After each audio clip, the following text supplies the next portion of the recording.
What's up, my construction entrepreneurs? Tyrone Jones here. It's kind of dark. I'm in the backyard, kind of chilling. I'm, kind of resting a little bit.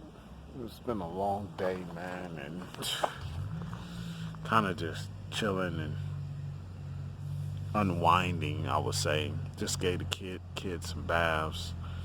They laying down. Wife is, on her masters, so they having a little class up there.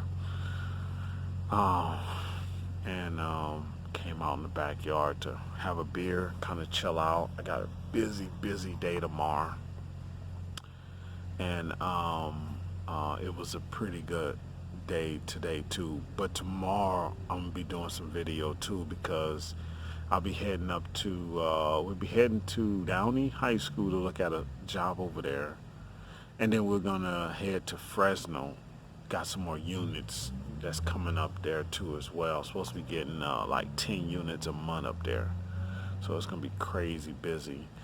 But um, so we're gonna see how that goes. Going up there, it'll be a long day as well. Driving up there and then driving back all in one day. I might stay. I doubt it. I don't mind hitting the road as long as I'm not too tired. But I got on here to talk about the question that I get asked with some of my seasoned contractors out there, my construction entrepreneurs out there that's rocking and rolling with things. Tyrone, when do I get an office? Well, one, you get an office when your customer requires you to get one. Okay, like when I was doing work for SDG&E and SoCal Gas, they require you to have an office in that region. So no matter what, you need to get an office. Outside of that, if you're not in that realm of work or that sector of work, then you can easily do, man, I want to say 3 mil in sales and not have an office. Easily. 3 mil in sales and not have an office. Have vehicles, right? You can park your vehicles at your house or get a little yard or something and park your vehicles in and with your equipment. But as far as an office, don't need it yet, especially nowadays when you can have all the key features that you can have in an office in your pocket within your cell phone, from your number to virtual assistant to programs where we can run everything, on the management system. QuickBooks, if you're savvy at it, Zero, clear estimates. I mean, it just, and then you can have supervisors and managers without, you can still have that and not still have an office. Like, without having that extra overhead. I'm serious. Cool, 3 mil.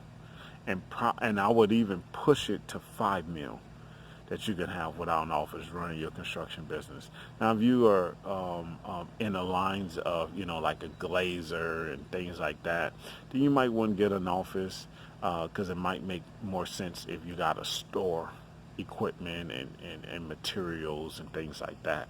Then you need to get one as soon as that makes sense. But if you're not storing a lot of materials and you're just literally getting into a job site and then from the job site you're throwing it away because you don't need it anymore. You're not ordering over excess of it. Stay low. Remember, it was a partner of mine that told me years ago, you're gonna make more money being small than large.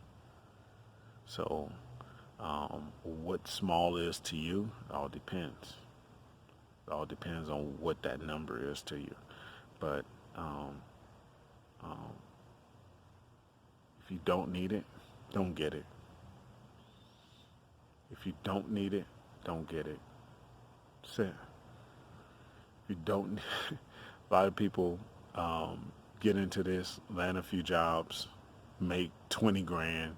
They never seen 20 grand at once. And because they don't have a plan, they spend it and go out and buy a new truck before they even buy a work truck. And there's no need to even buy a new truck at this point. But, have a plan for when you do get these large checks, because the large checks are coming. $80,000 check. Wait till you get like $120,000 check, $200,000 check. It's ridiculous. And then, you're like, okay, what do I do? What do you mean? What do you do? What's the plan? So you need to have a plan before you even get that money, if you never had that type of money before, if you never had checks like that before, because you will get into it and it will go nowhere, and it will get spent, because money get legs when it don't have a place to go. So, as far as having an office, random spending, all this goes all into one, you know. Um, but I would say, like I said, if you're not housing, you know, equi- large amounts of equipment and material and things like that, keep plugging along the way you're doing it. Keep it up.